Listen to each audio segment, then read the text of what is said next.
In this video, we'll delve into the intriguing phenomenon of certain Rolex models being currently worth purchasing but potentially losing their value in the near future. We'll identify these models and discuss the implications for collectors and those entering the Rolex market.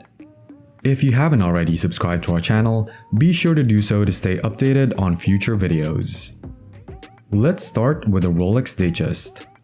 While the top 3 tile dials were previously sought after, models with smooth bezels are now gaining attention. Even among coveted tile dials like the Blue Mint Wimbledon and Motive, which are notoriously hard to find, those with smooth bezels are becoming increasingly rare.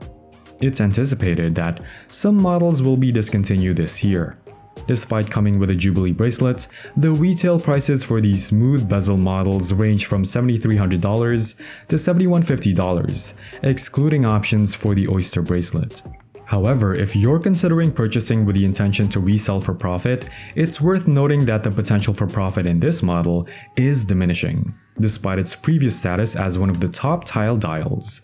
Now, moving on to the Explorer range, let us begin with the Explorer 40mm. Which is, this watch model is super duper popular. Right now it costs £6,650 if you want to buy it new, but if you're thinking about getting it to sell for money later, you gotta be careful. Cause honestly, there's not much profit to be made anymore. Its value might even drop below what you'd pay at the store in the next few weeks, so unless you already ordered it and are gonna pick it up soon, buying it just to make money might not be the smartest move. The Explorer 36mm watch, the same type, is going through the same thing. It's probably a good idea to think about buying it because chances are its value will drop below what it's sold for in stores now. Now, let's talk about the Explorer 2, especially the 42mm one in the Polar version. It's a really cool watch, but the black version isn't worth as much as it used to be. It used to be £8,500 new, but now it's more like in the late £7,000. So if you're thinking about getting it, it's probably better to keep it on your maybe list, unless you really love it and want to keep it for yourself. Now, it's in the maybe category for sure. There's another range of watches with a similar situation, the steel and gold ones. There are some older versions like the 16 references with black and white dials. They're going for around the same price as in the store, maybe a little more or less. That's because they're not making those ones anymore. But the new version, especially the champagne colored one, isn't worth as much as what you'd pay in a shop. If you're thinking about it, the black dial one is the way to go. The GMT Master range was super popular last year. Usually in January and February, people were buying it for more than what it cost in stores.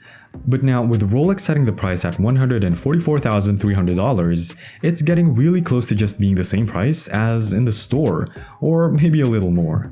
Specifically, we're talking about the root beer model. It's the 40mm GMT Master made of rose gold and stainless steel, and it's one of the best sellers. Because of the price now, it's kinda just hanging around the store price, but be careful cause it might drop below that soon. Still, it's a good one to think about if you're making a list of watches you might want to buy.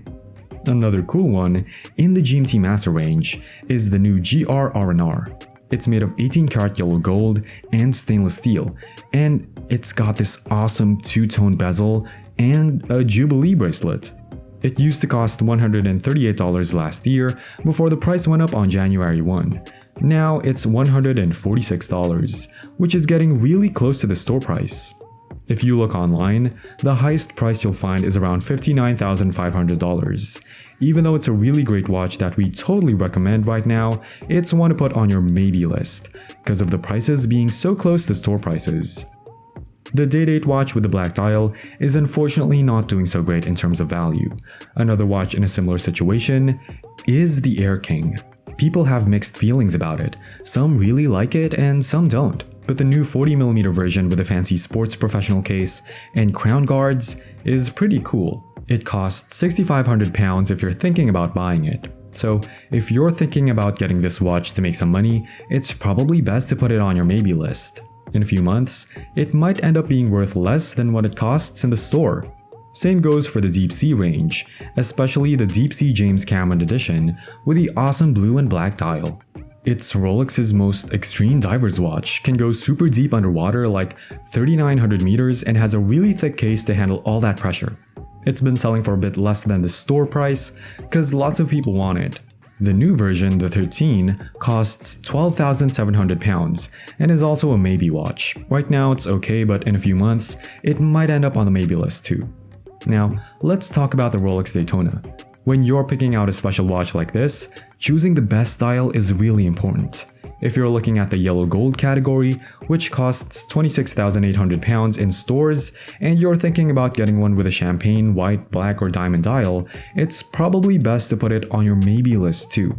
Because the prices are going up, especially the diamond dial one, that's gone up even more. There's also the yellow gold model called the Pikachu, which lots of people really want. If you're planning on buying this watch and selling it in the gray market for a profit, all the models are now on the maybe list. Let's talk about the Sky Dweller range next. It's kind of surprising that there are two specific steel Sky Dwellers that might end up being sold for about the same price as in the store, or maybe even a little less. One is the black model on the Oyster bracelet, which costs £13,650 in stores. It's kinda sad to say, but there's not really any profit to be made from selling a steel Sky Dweller. So unless you're collecting this model or the white one, which is in the same situation, in the next few weeks it might end up being sold for less than what it costs in the store. Even if it's on the Jubilee bracelet, which more people like, it won't be much more than the store price. This shows us clearly what's happening in the market right now. Lastly, let's talk about the Yacht Master 40. There are two versions, one with steel and a platinum bezel in blue and rhodium dials, and they're both in the maybe list category. Now, onto the steel and rose gold combination. It's pretty expensive if you buy it in a store, but what's interesting is that now both men and women are wearing it cause it looks kinda unisex and doesn't look as big on the wrist. This one is worth putting on your maybe list too, cause in the next few weeks and months, it might end up being sold for a lot less than the store price. It seems like the steel watches and entry-level models are becoming more of a maybe option lately, especially the ones made of steel and gold. This shows us what's happening in the market right now. That's why we don't really suggest buying these watches just to make money. Some of these entry-level watches are now selling for the same price or even less than what you'd pay for them in just a few weeks.